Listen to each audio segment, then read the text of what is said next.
Hello children, today we will start lesson 3, that is growth, development and reproduction in animals. The modes of reproduction in animals are of two kinds, that is asexual and sexual reproduction. Asexual reproduction is the production of new animals from single parent without the involvement of gametes, okay, and it means that there is no fusion of gametes. So when there is no fusion of gametes, it means no zygotes are formed. This kind of reproduction is seen in case of hydra, amoeba and paramecium. Now we come on to the sexual reproduction.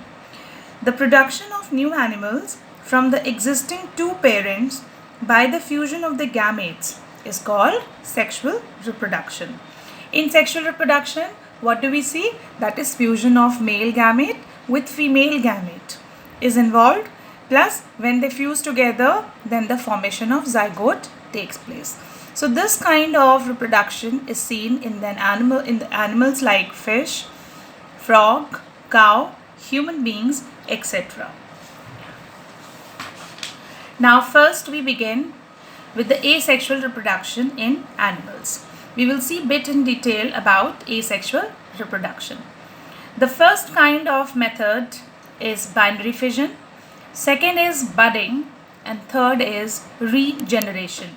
So these are three kinds of asexual reproduction which takes place in animals.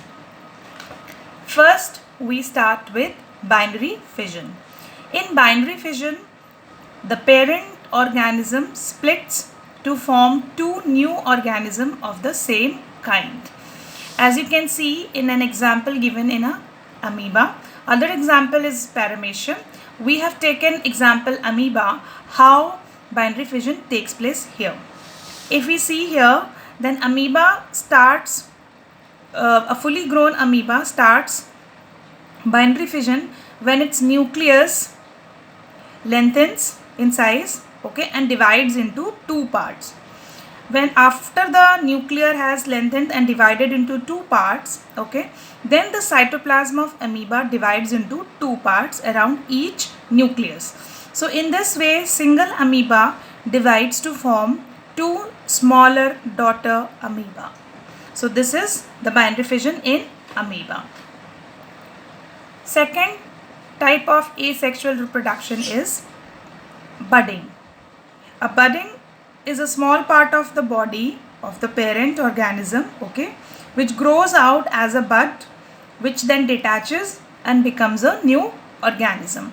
Here in the figure, you can see a budding in hydra. A small outgrowth as a bud takes place, okay, and then the bud grows gradually to form a new small hydra by developing a mouth and its tentacles. The tiny hydra then detaches itself from the body of parent, okay, and then it starts growing individually. So this is how the budding takes place in case of hydra. Now the third method is regeneration. Regeneration is the ability of a detached plant to grow into a complete new individuals. This also is seen in case of hydra. Here a piece of parent hydra detaches, a piece from a parent hydra detaches, okay. When it detaches, it can be grown into each detached part can grow into a new hydra as an individual. As here you can see, the part was splitted into two, okay, and then the upper part also develops into a new hydra and the lower portion also develops into new hydra. So this is called as regeneration, in which they have ability to grow into a new complete individual. So this is all about the asexual reproduction in animals. Now we come on to the second segment, that is the sexual reproduction in animals. Now most of the animals, they reproduce by sexual reproduction. In this type of reproduction, two parents, that is one male and one female, are involved. An adult male produces male gamete, which we called as sperms, and adult female produces female gamete, which we called as ovum or egg. Now, sexual reproduction in animals depends upon the type of animals, whether they are bisexual or unisexual. Bisexual animals are also known as hermaphrodite. In this case, an animal possesses both male and female reproductive organs in their body. For example, this kind of bisexuality is seen in case of earthworm, tapeworm, starfish, leech, etc. So these bisexuals are called hermaphrodite also, because these animals possesses both male and female reproductive organs in them. Next comes the unisexual animal. Unisexual animals are those animals which possesses only one kind of reproductive organ in them, either male or female. This is seen in most of the animals, for example, frogs, cockroach, fish, bird, reptile, and human beings. So we, as a human being, we are unisexual. Okay, we produce only one kind of gamete. If it is a male, then they will produce sperm. If it is a female, they will produce ovum or an egg. Now we come on to the next topic called as fertilization. Here we can see a human ovum with a sperm being fertilized in the given figure. Now fertilization means the fusion of male gamete with a female gamete to form a zygote during the sexual reproduction. So this is the result of sexual reproduction. Okay. So here this is all about the fertilization. So fertilization is a part of sexual reproduction in which the fusion of male gamete with a female gamete takes place to form a zygote.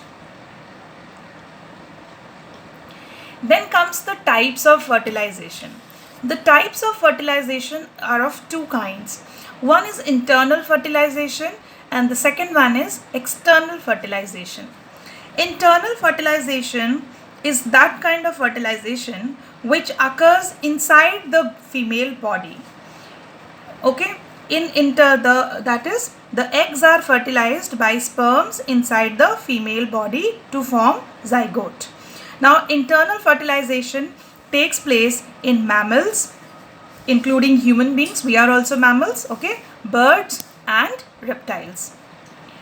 The next type of fertilization is external fertilization. External fertilization means here the fertilization occurs outside the female body. Okay, and this kind of fertilization is seen in amphibians, frogs, toads and fishes, etc. Like in case of frogs, we see that female lays hundreds of delicate eggs in water. Okay, then a layer of jelly holds that eggs together and provide protection to those eggs. As the eggs are laid, the male releases large number of sperms, okay, in the water itself. Then each sperm will randomly swim in water and with the help of the tail, okay, and they come in contact with the egg. When they come in contact with the egg, they will fuse with the eggs, okay, and it will result in fertilization. So this has taken place outside in the water, not inside the female body. That is why this type of fertilization is known as external fertilization. Now we come on to the last topic for today, that is viviparous and oviparous animals. It is on the basis of which whether they give birth to the young ones or they lay eggs. Viviparous are those animals. These animals are those which give birth to the young ones. So there are many animals which give birth to the young ones, especially all the mammals, okay. For example, dog, cow, cat, human beings, etc. Oviparous are those animals which lay eggs, okay, and then after the incubation for some days, the egg hatched into a new organism. So this kind of animals are frog, lizard, snake, butterfly, etc. This is all for today. Thank you.